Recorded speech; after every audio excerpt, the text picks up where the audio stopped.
آج کی کہانی کا نام ہے احسان فراموش بادشاہ۔ کسی ملک کے بادشاہ کو اپنی طاقت پر بڑا گھمنڈ تھا۔ خدا نے اسے بڑا طاقت والا جسم عطا کر رکھا تھا۔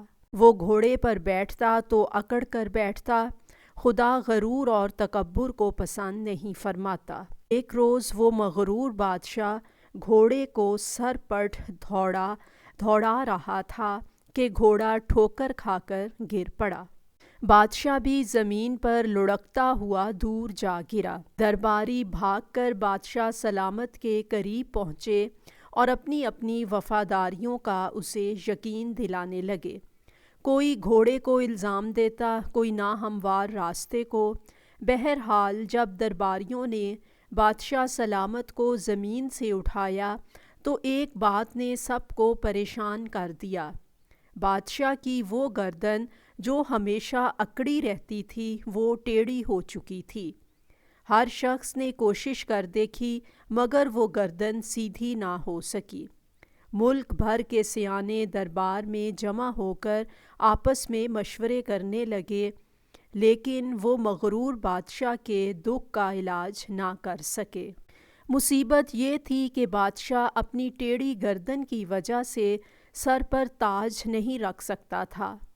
اگر وہ ایسا کرتا تو قیمتی تاج سر سے گر جاتا۔ بادشاہ کو ننگے سر اور اپنی ٹیڑھی گردن کے ساتھ تخت پر بیٹھنا پڑتا۔ درباری دل ہی دل میں تو خوب ہنستے مگر اوپر اوپر سے یہ ظاہر کرتے جیسے وہ بادشاہ کے دکھ میں برابر کے شریک تھے۔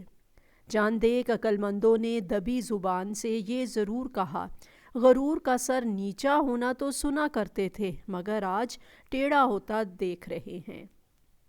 ایک روز ایک اجنبی درویش صفت انسان دربار میں آیا تو بادشاہ کی حالت دیکھ کر مسکرائے بغیر نہ رہ سکا۔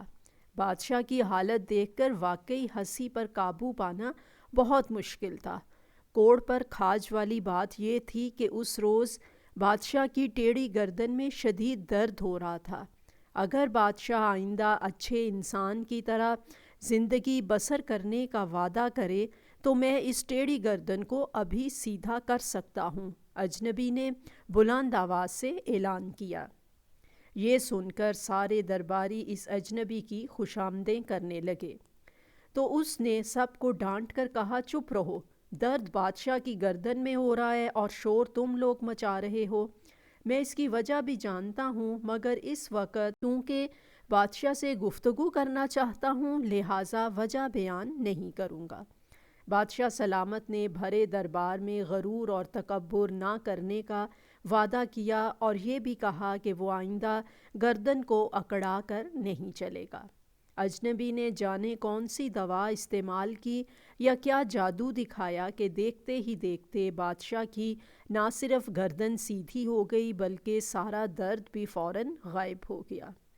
بادشاہ نے سکھ کا سانس لیا اور سر پر تاج سجا کر بیٹھ گیا۔ درباری آگے بڑھ بڑھ کر حاکم کو مبارکیں دینے لگے۔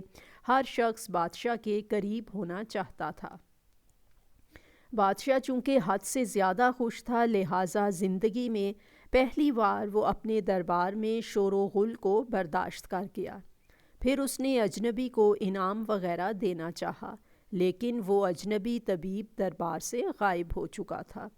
سب لوگ بہت حیران ہوئے کیونکہ اتنے بڑے کارنامے کے بعد انعام وصول کیے بغیر دربار سے چلے جانا کسی کی سمجھ میں نہیں آ رہا تھا۔ چند روز تو بادشاہ اپنے وعدے پر قائم رہا، لوگوں کے ساتھ خوش اخلاقی سے ملتا رہا، لیکن جب اس کی گردن کا درد واپس نہ آیا اور سارا جسم بالکل ٹھیک ہو گیا تو اجنبی سے کیا ہوا وعدہ اسے بالکل یاد نہ رہا۔ اس بات کو 3 برس بیت گئے۔ وہ احمق بادشاہ بالکل پہلے جیسا مغرور ہو گیا۔ وہی اکڑی ہوئی گردن، وہی انسانوں کو انسان نہ سمجھنے والا برتاؤ، خلق خدا کا ایک بار پھر ناک میں دم آ گیا۔ اتفاق سے ایک روز وہی درویش صفت اجنبی پھر دربار میں آ نکلا۔ درباریوں نے بھی اپنے حاکم کی عادت اپنا رکھی تھی لہٰذا کسی نے اس اجنبی کی طرف کوئی خاص توجہ نہ دی۔ حد یہ کہ بادشاہ نے بھی اسے پہچاننے سے انکار کر دیا۔ یہ احسان فراموشی کی انتہا تھی۔ اجنبی کو غصہ تو بہت آیا، لیکن وہ مسکرا کر خاموش ہو گیا۔ اس نے بادشاہ کو سبق سکھانے کا فیصلہ کر لیا۔ اپنا مکمل تعارف کرانے کے بعد اس نے بادشاہ کو سارا واقعہ یاد دلایا۔ بادشاہ ویسے تو اسے دیکھتے ہی پہچان چکا تھا، بس ذرا اپنی شان وغیرہ دکھانے کی خاطر انکار کر رہا تھا۔ حاکم وقت نے جب اجنبی کو پہچان لینے کا اقرار کر لیا تو اجنبی نے کہا، میں جس مریض کا علاج کرتا ہوں اس کی صحت کے متعلق بہت فکر مند رہتا ہوں کہ کہیں وہ بیماری ایک بار پھر حملہ نہ کر بیٹھے۔ یہ تو بڑی اچھی بات ہے، بادشاہ نے بے نیازی سے جواب دیا۔ آج میں آپ کے لیے ایک خاص دوا لے کر حاضر ہوا ہوں۔ اجنبی نے بڑی سنجیدگی سے کہا، یہ دوا آپ کو ہمیشہ صحت مند رکھے گی، آپ کی طاقت بھی پہلے سے بہت زیادہ ہو جائے گی۔ بادشاہ یہ سن کر بے حد خوش ہوا۔ وہ شاید سدا جوان رہنے کے متعلق سوچ رہا تھا۔ اس نے اجنبی کی دی ہوئی دوا فوراً کھا لی۔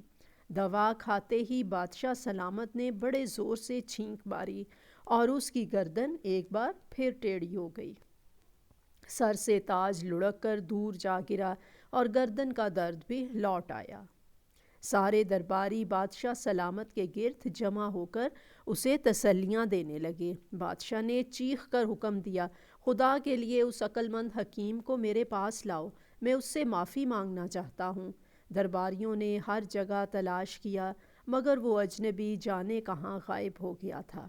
نہ وہ دربار میں دکھائی دیا، نہ سارے شہر میں۔ غرور کی گردن ایک بار پھر ٹیڑھی ہو چکی تھی۔ اب معافی تلافی کا وقت گزر چکا تھا۔